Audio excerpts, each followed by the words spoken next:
Unions originally were for the workers, for the working persons, and not for the so-called officials who have become dictators and members of a hierarchy not at all concerned with the rights and benefits of the working persons.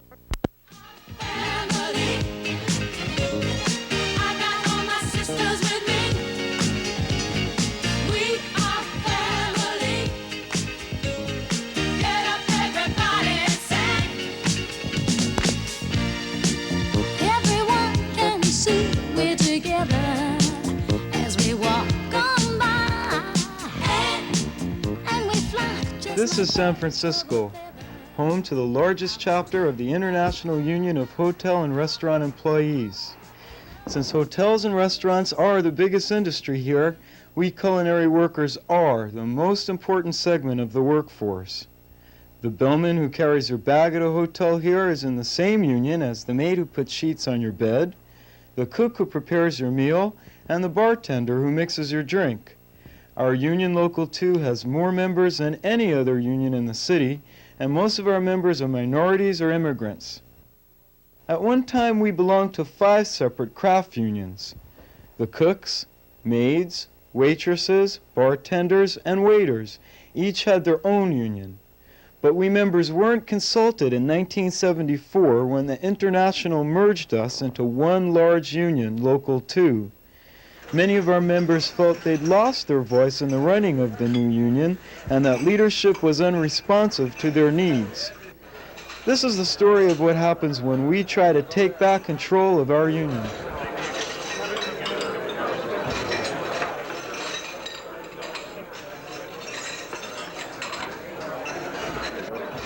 This man presided over the mergers that brought all of San Francisco's culinary workers into Local 2. Joe Bardi was president of the Cooks Union, Local 44, for many years. A seasoned union bureaucrat, Bardi was appointed, not elected president of the newly formed Local 2 by the president of the International Union, Edward T. Hanley, whose 2 aides were recently indicted by a federal grand jury on embezzlement charges. Bardi controlled the union newspaper, personally negotiated union contracts, appointed business agents, and generally ignored the rank and file. He sold our hall and put us down in this rat trap in a tenderloin, a sewer. If you don't believe it, go down and look at it. A sewer, that's where we are now. It's sad. It is really very sad because we were proud of being waitresses. We were proud of our profession. And how long have you been a waitress? You know how long I waited at a table? 50 years.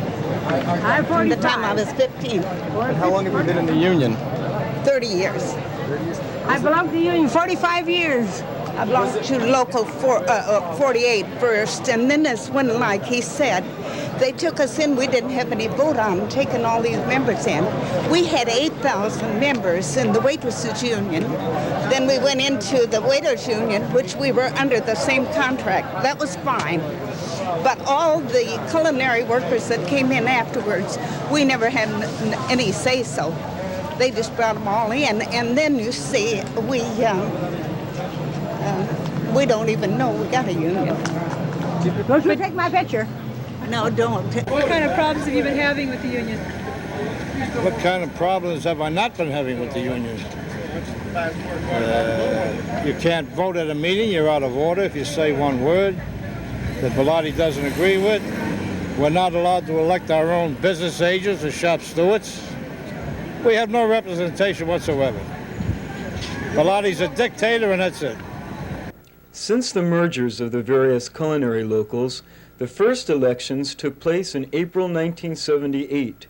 Many members were tired of paying dues to officials who consistently sided with management when workers had grievances. We're going to win. We're going to win when the chips are down. Think so? Yeah. Positive. The workers can't forget what you've done for them over the years just because somebody hires a publicity agent. Workers didn't forget what Bardi had done to their union over the years. A slate of dissidents decided to run against the Bardi machine, hoping to return control of the union to the rank and file. What is ORF? ORF is the Alliance of the Rank and File. That means the working members of our union have come together as a caucus to oppose the present officials, who we feel have done nothing but sell us out year in and year out for the last 30 years. We've had it. This is it. What kind of changes do you hope to see? We want to see a democratic union. We want to see our working members have a part in our union. We want to see them make the changes. We're simply their vehicle, that's all. They tell us, that's all. Well, when you take a position of opposition, you very quickly learn who your allies are. You know, and who else is opposed. And for a very specific reason, you come together. And you must form a group so that you have strength, so that you can oppose the people who have been in office since 1939. This is the first organized opposition that they have had since they've been in office.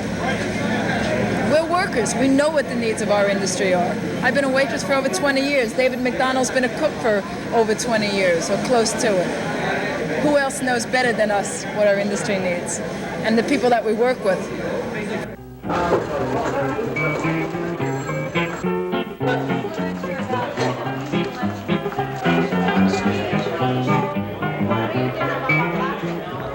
There once was a union maid, she never was afraid of goons and ginks and company finks and the deputy sheriff who made the raid. She went to the union hall when a meeting it was called, and when the Legion boys come round, she always stood her ground. Oh, you can't scare me, I'm sticking to the union. I'm sticking to the union. I'm sticking to the union. Oh, you can't scare me, I'm sticking to the union. I'm sticking to the union till the day I die. Oh, you can't scare me, I'm sticking to the union. I'm sticking to the union. I'm sticking to the union. Oh, you can't scare me, I'm sticking to the union. I'm sticking to the union. That's it. Nice. All the way. Vote for us! Vote for the Alliance of the Rank and File! Curb your arm! Curb your arm! Vote for Bardi for president, Joe Bardi! Why send McDonald to the negotiations? All you have is hamburgers, they'll eat him! Vote for Bardi for president, Joe Bardi! Don't send McDonald to the negotiations! Why send hamburgers, they'll eat him! We're making lousy pay, lousy contracts, and we feel that there's a time for a change. Working people are starting to get together and they're starting to try to determine their own destiny, so they have union bosses to determine things for them. We need rank and file negotiating committees, we need district elected business agents and other inputs from the rank and file to make a union strong, to make us get our benefits that we deserve. Instead, Bardi is a typical union bureaucrat who sells us down the drain every time coming contract time. We pay $15 for a month for Kaiser dependency coverage when that was free always before. Bardi has just given away benefits instead of gained benefits for the workers. And I really feel that this is a turning point in San Francisco labor politics. If we can win, it's going to mean a turning tide towards more rank and file control of all unions. You want integration, you want your rights upheld, you want someone strong, right? This is it, baby. Something like this is it. They are weak. They are weak. They are weak. At this moment, they're moving closer to the door because they're getting paranoid. That's it. Baby, we can say right here, vote for Bardi if you want some strong to upheld your rights. You want someone to come in and help you. This is it, baby. And they are weak. Oh, she have a dream.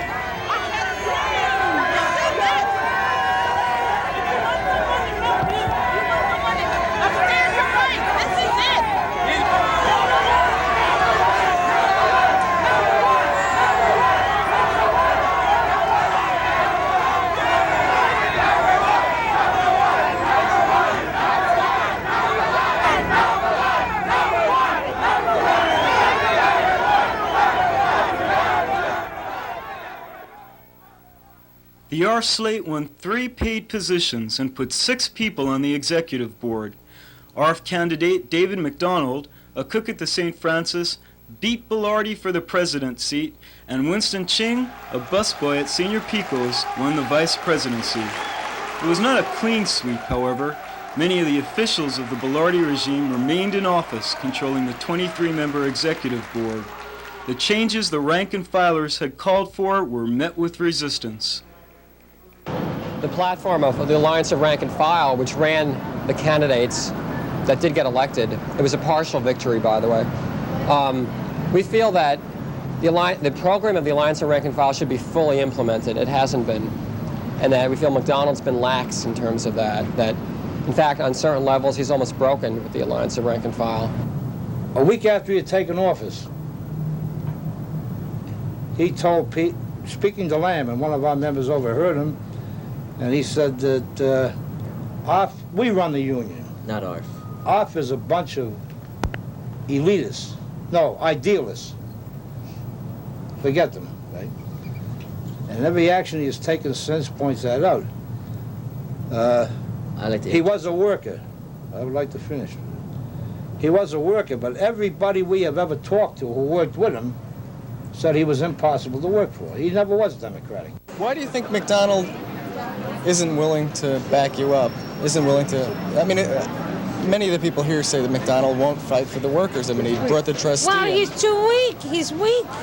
In April of this year, I was elected president of Local 2 in the first election held in this union since it was created in 1975 by the merger of the 5 unions representing the various culinary and hotel crafts in San Francisco. The election of myself and other candidates put forward by the rank and file represented a major change in leadership for this union, which has been dominated by Joseph Bardi and his associates for decades. Despite the election of several officers representing the membership of Local 2, the Bardi forces maintain their control over the union's executive board, and most of the union's paid staff remain tied to the old leadership. Immediately upon my election, these forces began a conscious plan to disrupt union affairs, render me ineffective as president, and cause the international union to place the local in trusteeship. The executive board attempted to block my appointments of new union staff and attorneys and made it difficult to terminate the employment of all business agents who were ineffective. McDonald's supporters like Charles Lamb and Ricky Cornell had the attitude that nothing could be done about the many problems facing Local 2. What's happening with the maids now? What is happening in the maids in what way? Are you able to deliver some of the things that you had hoped you would be able to deliver, for instance, cutting back on the hours and, improving their working conditions? Well, that comes up in the contract negotiation, which doesn't open up until 79 for 1980. But right now, as it stands, the maids still have the conditions that they had before. And most of the maids don't understand what we're involved in here. But the maids did understand how to fight. The Hyatt Regency maids successfully organized for room reductions with the help of one of the new officials.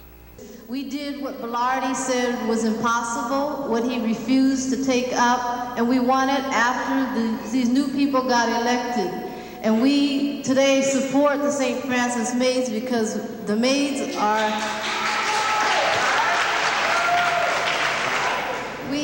The maids are treated the worst.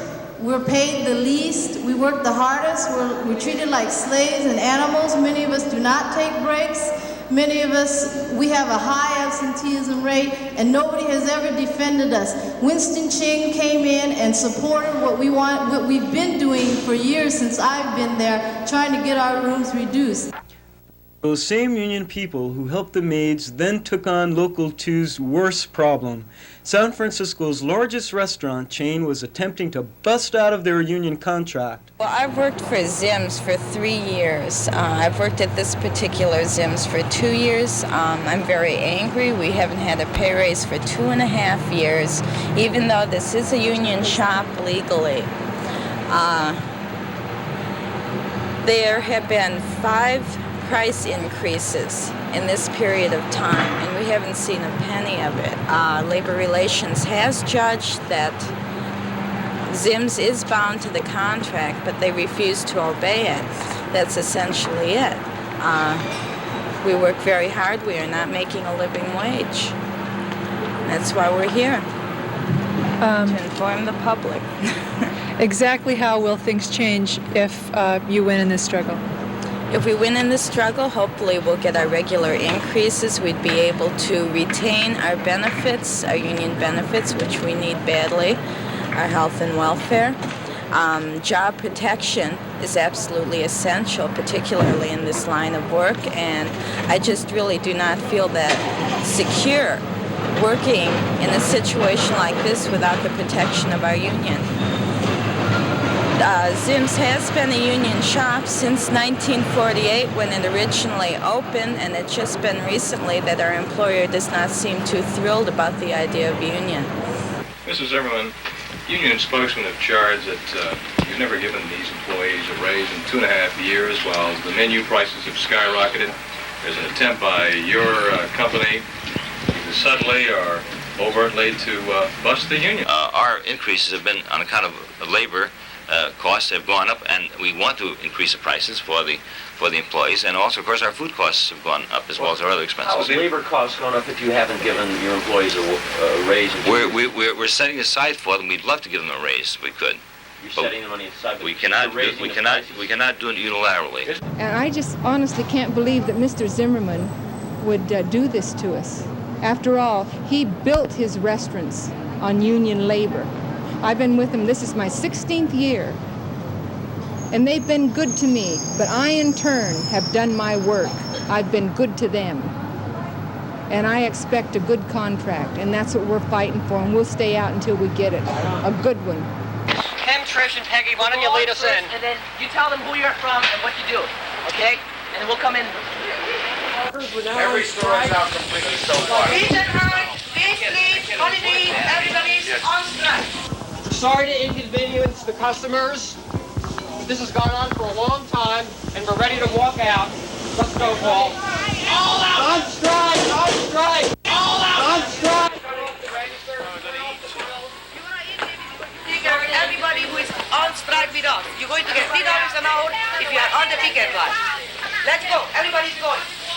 Well, I can't leave the store. I mean, this is only my second day here. You know, responsibilities, right?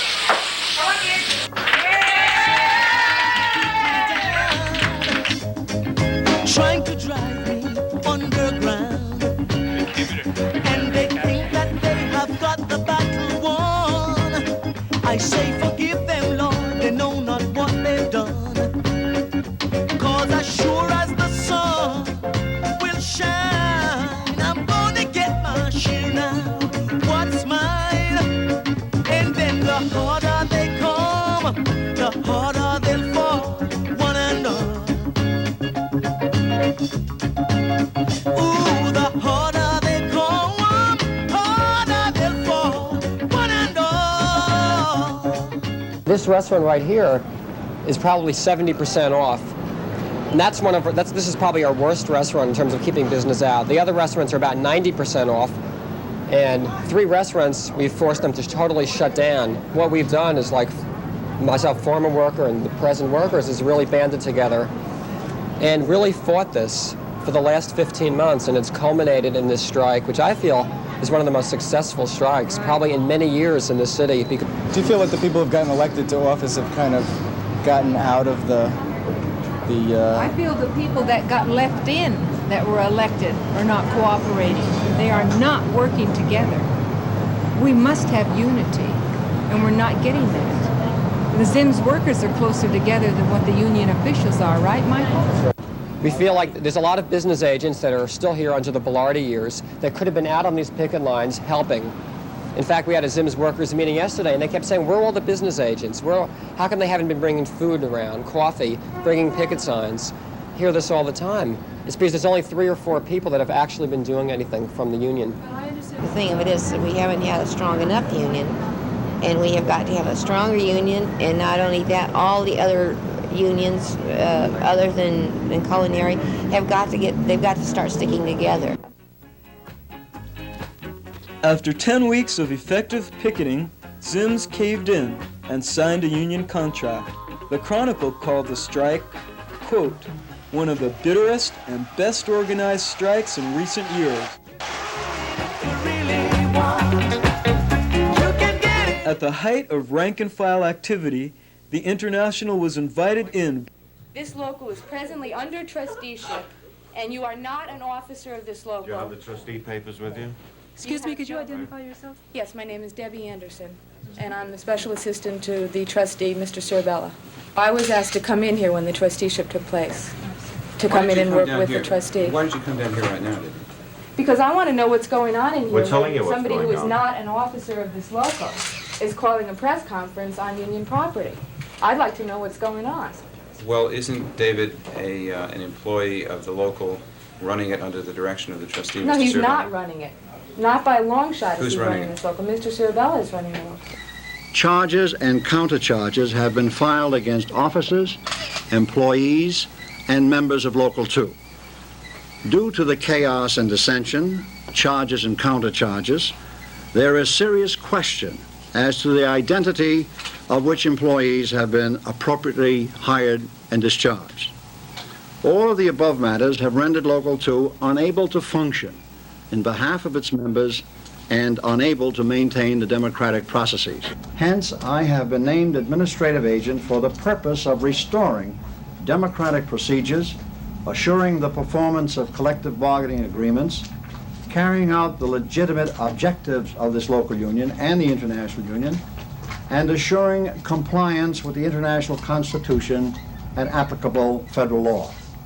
Under my authority, I have suspended all officers.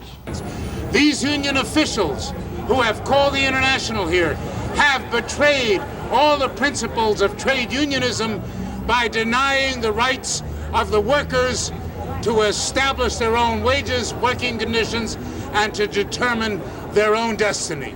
Furthermore, Vincent Cirbella has embraced management's insistence on an unreasonable room quota in clear violation of our contract.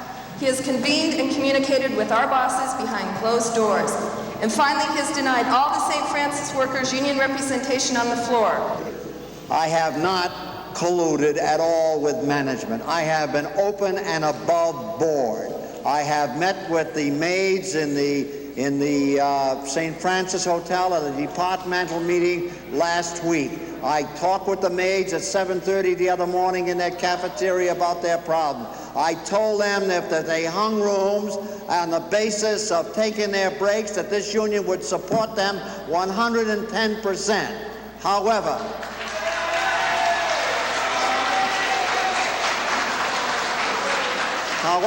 you can cheer to the rafters, and you can make all the noise you want, people.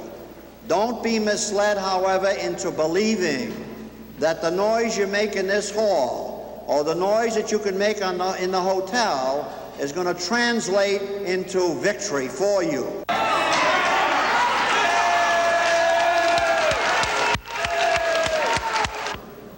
Please think about what's happening by these activities and tactics. You're tearing your union apart. We're fighting for those chambermaids, and I don't have to be told by people who came off college campuses in the last year or two, and my mother was a chambermaid and got down on her knees and cleaned those dirty toilets and dirty tubs about the problems of a chambermaid. My name is Nancy Mock, and I'm a maid at the St. Francis Hotel. And that we are tearing our union apart. We are trying very hard to build this union, and we have a right to criticize you for being here. We never voted on you on having a trusteeship.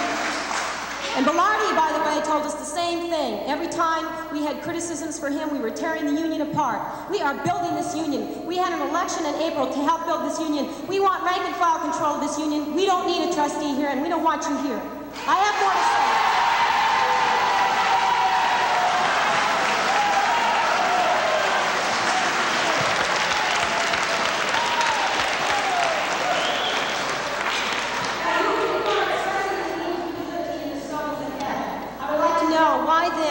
You personally threatened the jobs of Ricky Cornell, Carlita, who's... That's a lie. And me, Nancy Mock, after having met with the Hotel Association management, they can testify to this, you told us that if you hear anything about a slowdown from any employee or any of us, that you would personally make sure that that employee was fired. Yeah, that's a lie. Management called the slowdown. We are taking our breaks, and we will continue to take our breaks. I said you had to take the breaks. Nothing happens to a worker, a suspension, a discipline, this, that. First of all, I think that was good advice that you gave about not criticizing people without any basis to do so. And I would like to point out that at least I didn't see any leaflets or other literature or anything criticizing you until after you had canceled the membership meeting that was to determine whether you would actually be here as a trustee, and suspended all the officials and suspended the governing body of the union, the executive board. And, but there are plenty of witnesses from the ZIM'S strike and everybody who's seen certain things in the press that know that you slandered members of ARF as an organization, so-called left-wing groups, without knowing anything about them, without having met with them. You disbanded the executive board, which was elected people, without even telling them that they were disbanded. And yet you're replacing elected people with, for instance, the ZIM'S, the whole ZIM'S situation. There are two workers from ZIM'S who became organizers for the ZIM'S strike, Mike Koblenz and Eva Laurie. And yet they've been taken off the ZIM'S after leading a successful strike that was supported by the rank and file. They're being replaced by Miguel Contreras, who has never worked a day in this industry. And that's the kind of, you're talking about people, the quality of competence in the union. Now I think the best qualifications for people that know what they're doing in this union is knowing the working conditions of the people that work in this industry, not management specialists and analysts and people that you plan to hire. I think the maids here, when you say Nancy Mock is telling a lie, all these people are witnesses. They know what happened.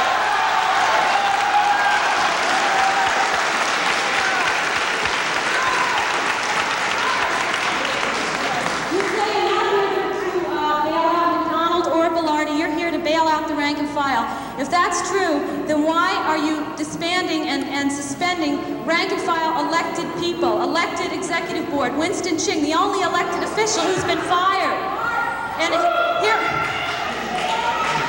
the people, the best examples of real unity and organization in this union for the past 30 years are the ZIM'S strike and this struggle that the maids are leading. This shows the workers know how to organize. It doesn't take some fancy specialist from out of town, and I don't mean necessarily you personally, I mean anybody. The people here know how to organize themselves. They just need support from the union.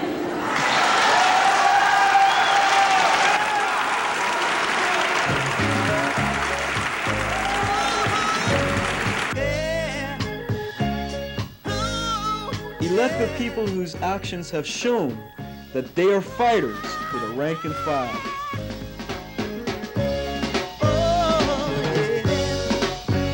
And I'll keep on fighting for the things I want. Though I know that when you're dead you can't. But I'd rather be a free man in my grave than living as a puppet or a slave.